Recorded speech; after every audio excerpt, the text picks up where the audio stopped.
فرمایا کہ سورہ فاطر کے اندر اللہ تعالیٰ کہہ رہا ہے یولج اللیل فی النہار و یولج النہار، دن کو رات میں، رات کو دن میں اللہ تعالیٰ کرتا ہے۔ سخر الشمس والقمر، سورج چاند کو اللہ نے بنایا، اسی کو کام پہ اللہ نے لگایا۔ کلیۃ لاجل مسمى، ہر ایک ایک مقررہ وقت تک چل رہا ہے۔ یہ بڑے بڑے کام اللہ کر رہے ہیں۔ پھر کہا والذین تدعون من دونہ ما یملکون من قطمیر، اللہ کے علاوہ جن کو تم پکارتے ہو وہ تو کوئی چھوٹی سی چیز بھی نہیں بنا سکتے، وہ تو ایک چھوٹی چیز کے مالک نہیں ہے۔ کھجور کی گٹھلی پہ جو اندر گٹھلی کے اوپر ایک باریک سا پردہ، فرمایا وہ تو پردوں کے مالک نہیں ہے، تمہیں کہاں سے دیں گے؟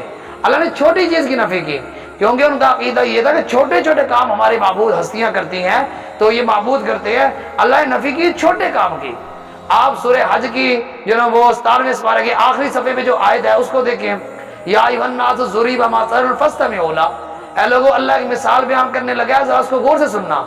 کیا کہ جن ہستیوں کو تم اللہ کے علاوہ پکارتے ہو لن یخلقوا ذبابا، وہ مکھی بھی نہیں بنا سکتے، ولا اجتمعوا لہ، سارے اکٹھے ہو کے یہ ساری محبوب ہستیاں جن کے بارے میں تمہارا عقیدہ یہ ہے کہ یہ بڑی کرنی بھرنی والے ہیں، یہ سارے مل کر ایک مکھی نہیں بنا سکتے، اور مکھی ان سے کوئی چیز چھین کر لے جائے یہ اس سے وہ چیز واپس نہیں لے سکتے۔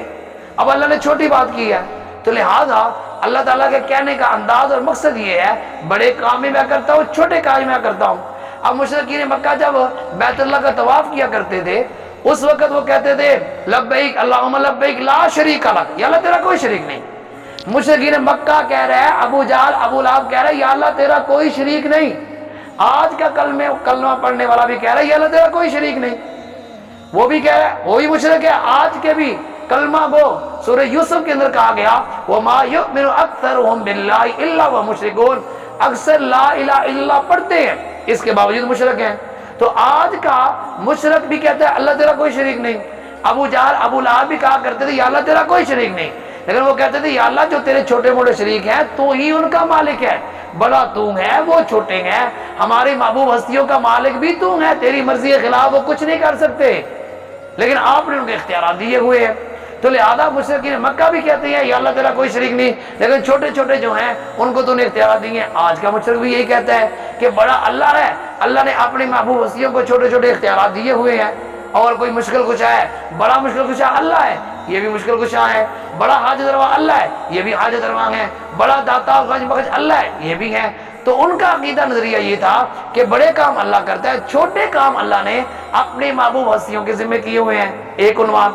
دوسری بات وہ کہتے تھے جو کام ان کے اختیار سے باہر ہیں تو وہ یہ اللہ سے کہہ کے کروا دیتے ہیں، اللہ تعالیٰ ان کی بات موڑتا نہیں ہے، اللہ تعالیٰ ان کی بات کا انکار نہیں کرتا، انہوں نے باتیں کر کر کے اللہ سے مقام حاصل کر لیا، ہماری سنتا نہیں ہے، ان کی موڑتا نہیں ہے۔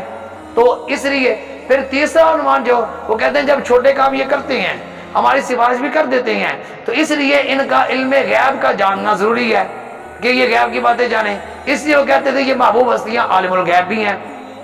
اللہ نے قرآن مجید کے اندر کہا قُلْ لَا يَعْلَمُ مَنْ فِي السَّمَاوَاتِ وَالْأَرْضِ الْغَيْبَ إِلَّا اللَّهُ، کہ نہیں بھائی علم غیب میں جانتا ہوں، 20ویں پارے کے پہلے صفحے میں کوئی عالم الغیب نہیں ہے، میں عالم الغیب ہوں۔